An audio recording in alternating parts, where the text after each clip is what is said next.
Hello, everyone, and welcome to your dystopia. I've been doing a lot of driving around for work, and while I drive around, I watch a lot of YouTube videos, and I've recently stumbled on this sort of trend that people are, posting these long form YouTube videos and these TikTok reels or whatever of the cost of living crisis, and a lot of people are complaining about inflation, how expensive everything is. And, I can definitely relate to that sentiment. I feel like we're all kind of struggling right now. Even people with high paying jobs are having trouble keeping up with with inflation. And, if you have a family to feed, if you have kids, it's definitely getting a lot harder to live out the American dream, and,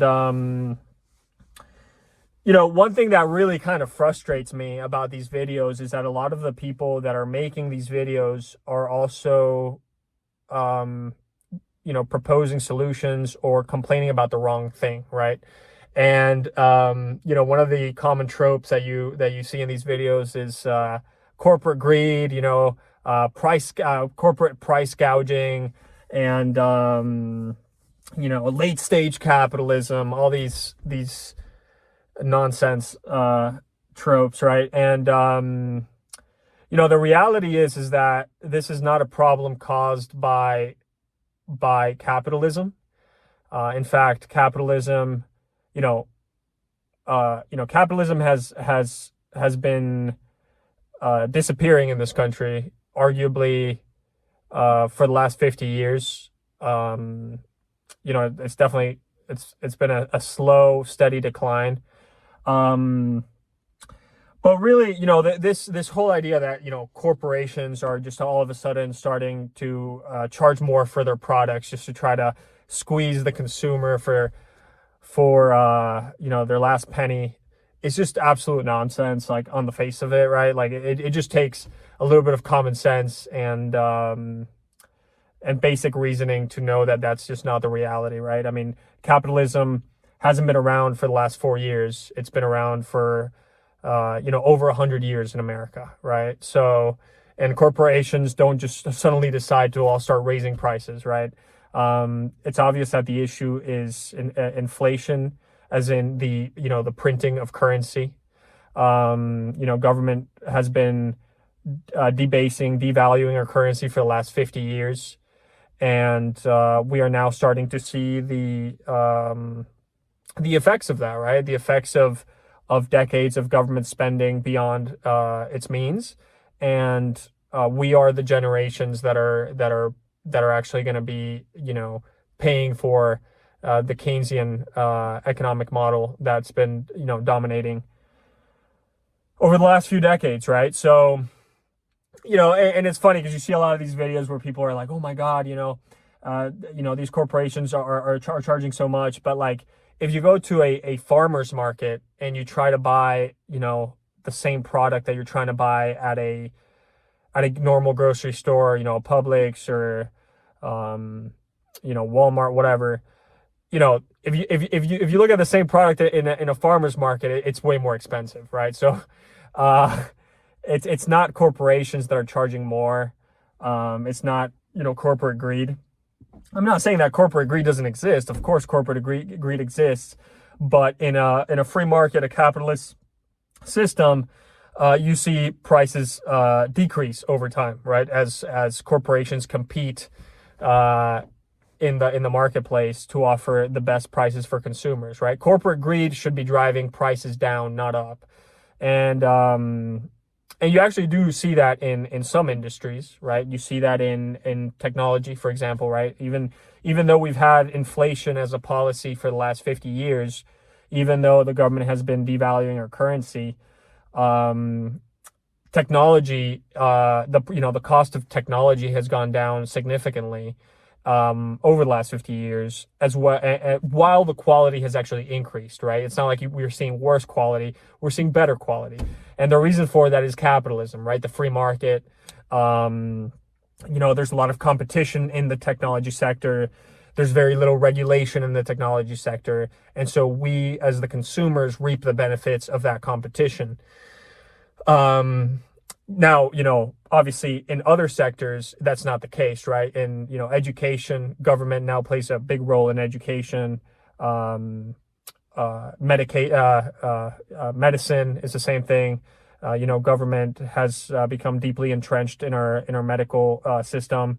Um, Housing, government has also has a lot of regulatory control over the housing industry.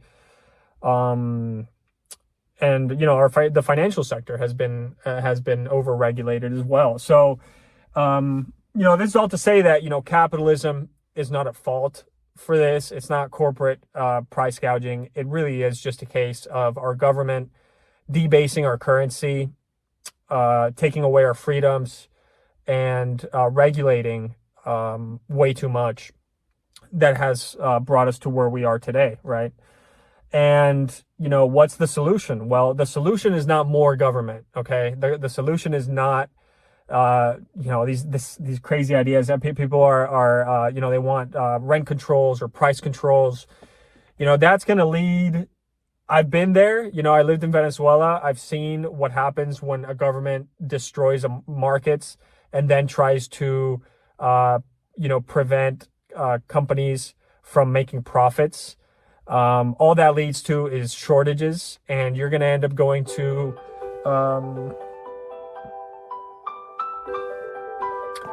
sorry about that. I got a phone call. So, you're going to end up going to grocery stores, and there's not going to be any food.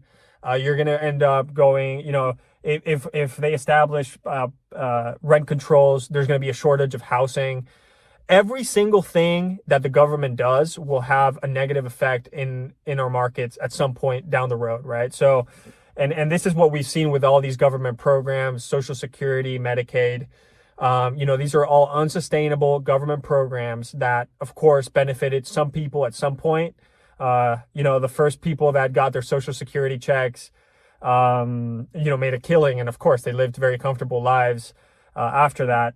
Into retirement, but it's generations now that are paying for that, right? So, and what are our Social Security checks going to pay for when we're in our 80s? I mean, we'll be lucky if we can buy a chewing gum with our Social Security benefits, right? So, this is all to say, we have two options now, and I think America is at the end of the road. When most countries hit this point, they go down one of two roads, and the more common one is like a socialist revolution. Hopefully we don't go down that road. The other option is a free market revolution where we get government out of the way, stop letting our government devalue our currency, and we go back to the American, what really created the American dream in the first place, which was free market capitalism, right? Over the last 50 years, if you look at the Economic Freedom Index, America is not even ranked in the top 10 for the most free countries in the world. The freest country in the world is supposedly Singapore, and it ranks at it has an overall score of 89 in the Economic Freedom Index, right? So, America doesn't even qualify the top 10 most free countries in the world. What does that tell you? I mean, America used to be the bastion of freedom. That's what America was known for. It was known to be a country where you had, where government was not there to take care of you. Government was there to protect your rights, your freedoms,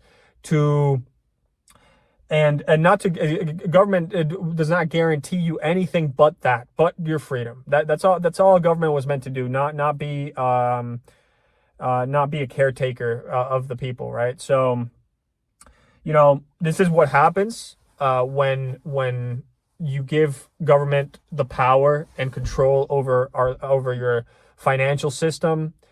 And again, it's not an overnight process. This took decades to manifest itself, and unfortunately, we're the generation that has to pay the bill, right? So, So anyway, either vote for freedom or enjoy your dystopia. Good night, everyone.